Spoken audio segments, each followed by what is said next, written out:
Hi, this is John Ryan of the Team Handball News podcast, and joining me is Nicole Andersen, U.S. national team player and A.S. Cannes Mandelieu handball as well. We'll see if my pronunciation was anywhere. Exactly.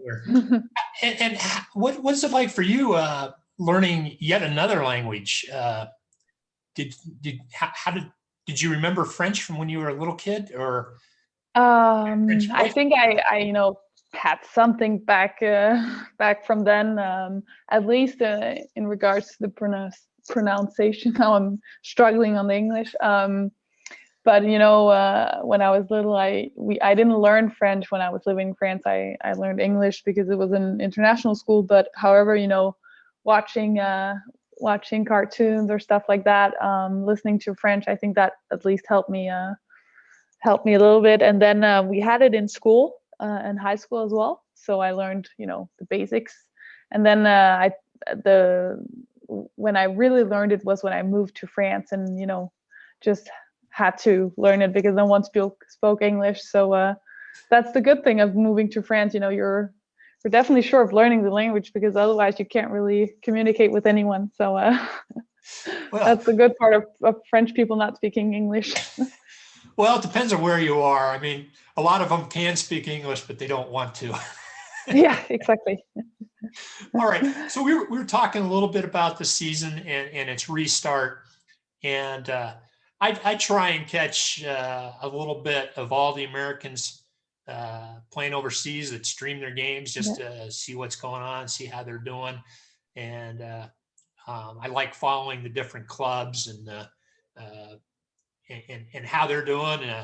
Patrick Uter gave me a nice shirt. Yeah, I can see that. That's nice. Big fan of Dormagen. And one of the things that fascinates me a little bit, because American leagues are totally different, is the concept of promotion and relegation. Yeah. And I actually experienced this. I played 1 year handball in France, and then I played over 35 basketball. I loved being the joker for my basketball team, and we started in the third division. We made all our way up to the first division, and then Oh, wow. back to the second division. It was a lot of fun, especially the relegation battle. And Yeah. we were playing in a league. The first division was way too good for us. There was a lot of some former pro players playing in this over 35 league. But I wanted to stay in the first division because it was Of more course. fun. There was more, there's some guys that were good players. And I would be like looking at the standings and going like, we can beat this team. We need these points to stay in the division. And this is just at an amateur level. At a pro level, and you can correct me if I'm wrong, there's a lot of financial, budgetary. For sure. So For sure. a little bit about your season and as it's turned out, you guys. I don't know how soon it became obvious that you guys were going to be fighting to maintain, if you will. Well, I think in the beginning we were all kind of thinking that we had a good team, and this should it should be a fun season. We knew it would be tough, but I think we were surprised how tough it actually has been, and especially the pressure from the club, because for, as you say, the financial aspect is definitely something that has an impact, because you lose a lot of money when you move down division. So the club is super focused on maintaining the spot in the D2. So when it kind of was clear that we had to fight for this, the atmosphere on the team definitely changed a bit, because the pressure from the club, from ourselves, from the coach, it's always tough to be in a situation where every game counts. So it's been tough, but also I can say fun, because at least every game counts. It's not fun to play if you have nothing to lose, right? So So it's been hard, but also a fun experience. Yeah, Like that. and that's I guess a little bit different from U.S. sports. It's especially in the pro leagues. They've even get to situations sometimes in the NBA where teams get accused of tanking. Losing on purpose so they can get a better draft Yeah, pick at the end of the yeah, season. I mean, if the Houston Rockets were going to get sent down to the I don't know what they call it now, the J League or the G League or whatever it is, that would be a whole different ball game mm, for the teams at the lower end of the table. Um, and I was a little confused. I didn't realize that the way it was structured, there's two pools, I guess, of 8 teams. exactly. And So it kind of divided France in two yeah, and made so two pools. and then what they did is they took the bottom. Uh, was it the bottom 2 teams from each league? The bottom 4 teams, actually. Bottom 4 from each pool, and they Yeah, combine them into 2 mini pools. And so now you are exactly. playing, as I understand it, you're playing in a mini league, if you will, featuring Exactly. four teams at the bottom, and then whoever finishes last drops down. Is that correct? Exactly. So as we ended 7th in our group, we play against the 8th and the 5th from the other group. And then the number 6 from our group also plays in this new mini group. But we of course don't play against them again. The points from the previous games just counts here. So we have 4 new games, so home and away against the 8th and the 5th from the other group, and our goal is then to win, or at least not finish last in this group, because then we move down. So we played 2 games until now. We lost the first one against the 5th from the other group, and now we played again this weekend and won against the 8th from the other group, number 8 from the other group, which means that if we win the next game and Unis, which is the number 8, loses this game, then we stay in D2. So yeah, it's nothing is set yet, but we definitely hope that we can win one of the 2 games we have left. Yeah, I saw both games. The 5th place team, they clearly were the better side, and Yeah, then you guys were clearly the better side against La Rochelle.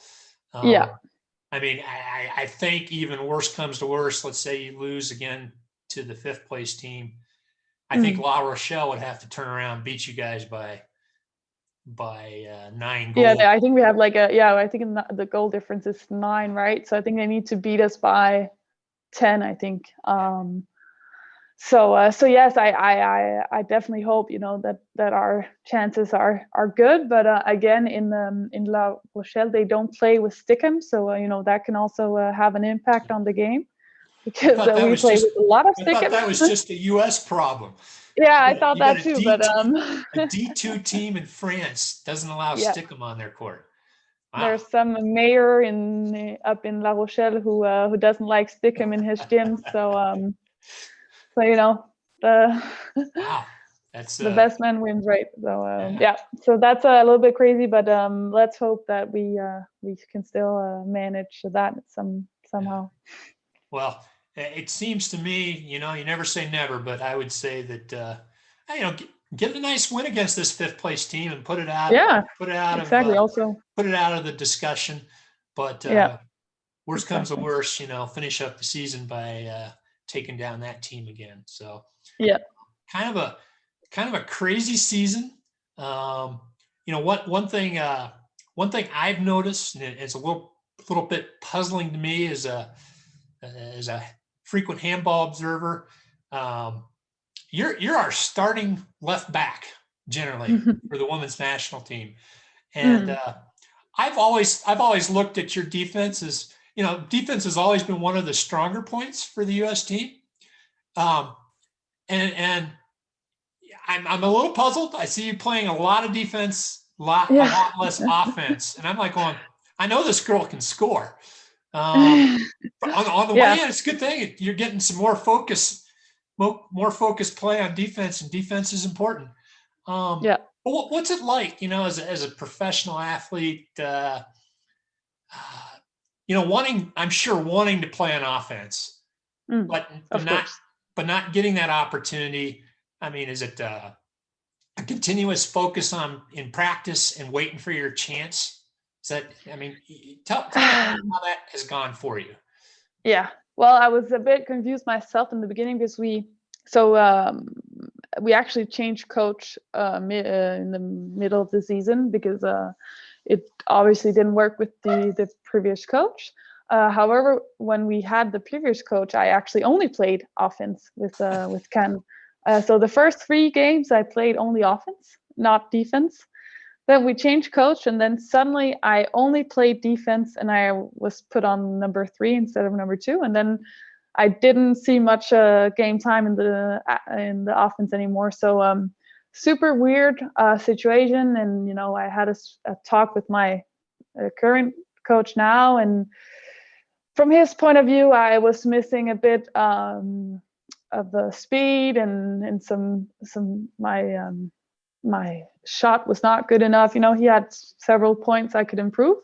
So I had no other choice than just listen and try to improve that, and then focus on doing a good job in the defense. And I really taken this opportunity to improve my defense. And I really, not to sound selfish or anything, but I think I've done a pretty decent job. And I agree as a semi-neutral observer. I would have said, from seeing you play on the national team, that defense was not your strong suit. Oh no, for sure. Christian, our previous coach on the national team, he didn't really use me in defense because he didn't see my abilities there. So well, I think part of it, your situation as being one of our better backcourt scorers, part of it, I think, is keeping you, fresh and ready for offense. Exactly, which also makes sense. But this has probably been good for you to have to, maybe focus on a part of the game that, it depends on what's your role and where you are on the team, so exactly. I think that's been a positive aspect of that. One that I hope that you can take into the U.S. women's national team. You guys got some a big tournament this summer. Tell us a little bit about how you're looking forward to that, and coaching change and preparation plans for that. Anything you can share regarding that? Yeah, so it's been a long time since we've had anything with the U.S. national team because of this COVID situation. So I'm definitely looking forward to getting back on the court, putting on the U.S. shirt for sure. Now we changed coach. I don't know if I agree with the decision about that before this big tournament. I think it's maybe a bit a drastic decision, but change can also be good. So let's see. The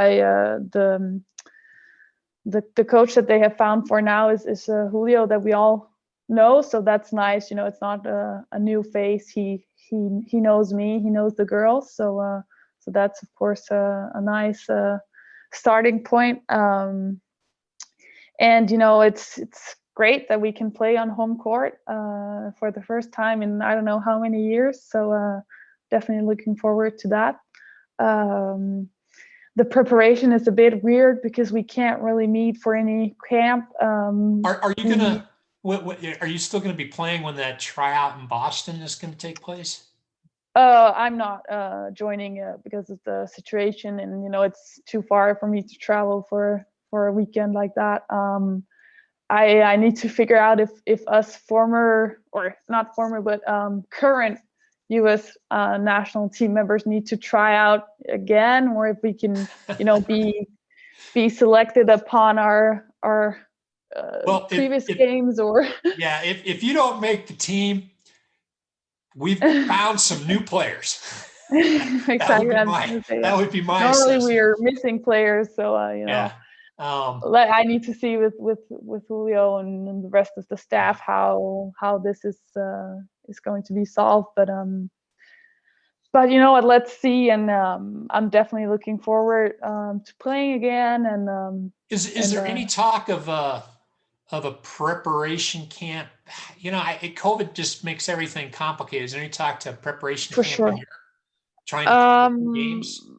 I don't think in Europe there's anything, especially with Julio being over in the States. I don't think he's going to come over to Europe to do a camp over here. I think they were talking about going to Costa Rica or something before the tournament in August. But honestly, I'm not really up to date on all these discussions. I'm waiting to see what happens, and then I will decide whether or not I can join. Yeah. Well, you definitely are planning on the tournament in August, though. Yeah, for sure. Okay. For sure. The other thing that I think really complicates it for the U.S., I know that you've been playing regularly. I know that Sophie Fasshold's been playing regularly in Germany. Yeah. I don't know if anyone else has been playing at all. Not that I know of, and that's a bit unfortunate because I think 1 year or even more away from the handball court is a really long time. Yeah. So if I come to a camp where 95% of the team hasn't been playing for 2 years, then we need to find some kind of way to solve that, because it's definitely not the best. It really throws a real wrinkle into everything. I think also, I think Caroline Borg was playing in Norway. I'm not sure if she's she hasn't really been that much present in any of the camps until now. So I don't know if she's planning on turning up someday. Well, that would definitely help. It would be great. I mean, I've tried to get her on the team for years now, so I would love if she would come. That would be the best news for U.S. team handball for a long time. But are there any other secret players that I don't know about that out there? I remember when Christian was still here, he was talking about some young players in Germany and France. So maybe there's some potential out there. But other than that, unfortunately, no, I haven't heard of any players. And I know with some of our veterans that are maybe reaching an age where they need to decide if they can continue or not. We definitely need some new players, because otherwise we don't have a team. And I think this is something we need to solve quickly. Yeah. Well, I guess on the positive side, and I don't know the rest of the North American nations who's playing, what other nations are having issues. I know there's some Cuban athletes and a few from Puerto Rico and maybe Mexico that are playing in Europe, maybe in Spain. Yeah, exactly. Anybody that's had a season where they've played a few games, they are going to be in a tremendous advantage over athletes that have been sitting for so long. For sure. That's why I'm hoping that maybe something can be done to get some matches. Let's talk briefly about some of the teams. We don't even know who's all going to be there. Yeah. We don't know for sure the format, but we do know some of the foes from the previous tournaments. Now let's talk a little bit about two tournaments that were played in 2019. One with a very disappointing result and another with a positive result. Let's talk first a bit about the 2019 North American championships. And yeah, that was a real tough situation. If I can remember right, you were in a pool with Greenland and a weak team, Mexico. or Canada, a Canadian team that was not very strong. Exactly. And you guys ended up drawing against Greenland and then beating Canada by fewer goals than Greenland did and not Exactly. making the finals. Talk a little bit about that tournament and that disappointment. And maybe a little bit about Greenland. They could be a foe for you guys. They actually had a tournament, a women's tournament there, their annual tournament where, everybody was getting to play. Granted, Greenland's not the highest level, but their coach was real positive. Felt like he has one of their strongest rosters ever. Oh, wow. I mean, it was a really tough tournament in Mexico because, we had a really good team, I would say, maybe one of our best teams we ever had for a long time. So, I felt like for once we had an actual chance of qualifying for the Worlds. Of course, there was still Cuba, who is still a big nation, tough team, but I believed in us, and I think the whole team did.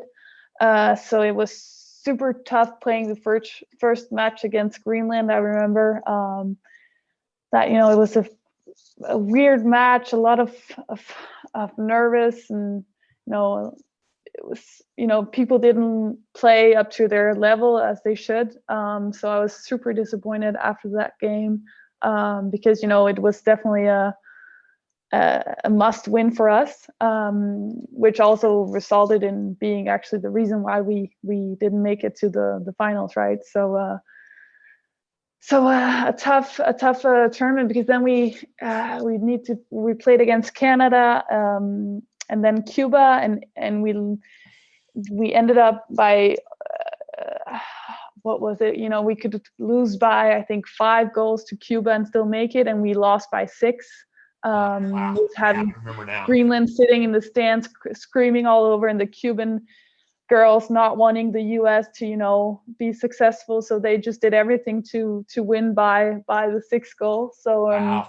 Oh. super tough situation, and just super disappointing. And I remember it was I was sitting in Mexico thinking, wow, is this really it sounds dramatic, but you sometimes ask, oh, is this really worth it? Because you travel all the way, you give so much of yourself, the team as well, all the girls, we give so much, and then and some of those travel costs, if I'm not mistaken, are being paid out of your own pocket, right?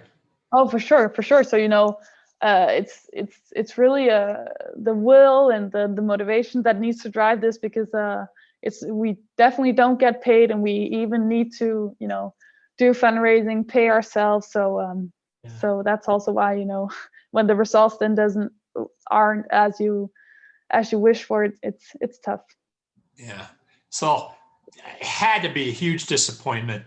I guess the fortunate thing, you guys not immediately, but not too long after, you had an opportunity to play Canada a couple times to qualify for the Pan Am Games. I had the opportunity to see both of those games in person. You had a surprisingly close match in Auburn, but then you guys went to Montreal and you guys just demolished them. Yeah, I think we were just super motivated for these 2 games, and we just wanted to show that we were actually a good team, so I think we definitely won on the will and the desire to play at the Pan Am Games. And I would say, probably, I'm just speculating here, I would say the Pan Am Games maybe highlight of your career with the U.S. women's team. For sure. It was a crazy experience, and more than I can even expect. It's the mini Olympics, so it's just a huge experience, and I'm super grateful to be able to get these experiences. So that was definitely the highlight from my career up until now, at least. It's not the Olympics, but maybe the next best thing to to an Olympics. Exactly. Now it's the Olympics, right? You need Yeah. to aim for. So Yeah. Let's talk a bit about, that you guys took care of business against the Dominican Republic and Peru, I think, in the qualification. I can't remember where you played, Argentina or Brazil, real tough opponent. yeah, And probably no expectations that you were going to beat them.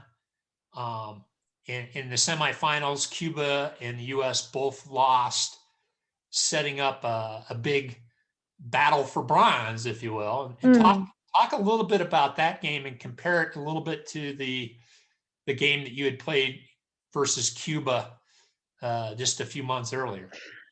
Yeah, exactly. So just to set the scene, we played against Cuba at the Norca when was this? It was in end of May, I think. And then we had the Pan Am in July. So it was really just a couple of months after. And as I said, it was a really disappointing result in Mexico, where we felt like the Cubans almost did everything to destroy us. So I think we all had a big wish to just show that, okay, we can actually play up with Cuba, because in the previous games in the previous years we've always had struggle with Cuba. So we came to this bronze medal game, like already the fact being in the bronze medal game at the Pan Am was already a super achievement for the team. So I think we just led by Sarah Gascon, we just prepared ourselves super well for this game, and we were all super or I don't know how you say it in English, but motivated for this game. Yeah. Exactly, fired up, as Kathy Darling always says. So it was a super tough game. I remember I was so tired. There was a couple of minutes left, and I could almost not breathe, but I was just so much into the game that you didn't even think about your body not really responding. So I was devastated when we lost by 1, because I really felt like we had the chance to get that bronze medal, and I felt like we really deserved that bronze medal, because at that point I think we were a better team than Cuba were. They just had the small they were just lucky to get that final goal at the end. Yeah, it's certainly a much better showing than a few months earlier. Exactly. And to me, I look at the disappointment from that, and I look at the positive aspect from that, because honestly, having seen that game, in May, I didn't think you guys had a very good chance against them, and that game went right down to the wire, and could have gone either way, and maybe, just maybe, there might be another match, USA Cuba match, in our future here in a couple months. Are you guys ready for that possibility? Of course we are. Of course, you always want a rematch, right? So I think we definitely have something to show there. Of course, it will not be the same team as we had in Pan Am, which is of course a bit unfortunate. But you know what? We will gather together a team that hopefully can beat the Cubans there. So I'm definitely looking forward to the day where we beat Cuba, because we definitely have. Well, I'm looking forward to it too. I'm hoping to be out there in Elgin, Illinois, right next there to Chicago. Hopefully there'll be some people in the stands, and hopefully. I would say that Cuba is the favorite, but the U.S. playing at home, we'll see what happens. Exactly. I'm definitely looking forward to it. Yeah. Well, Nicole, you already warned me that you got practice that you got to get exactly. So I need to get going. I'll let you go. Again, thanks for taking the time. Thank you. So for Nicole Andersen, this is John Ryan. You've been listening to the Team Handball News Podcast. Thanks for listening.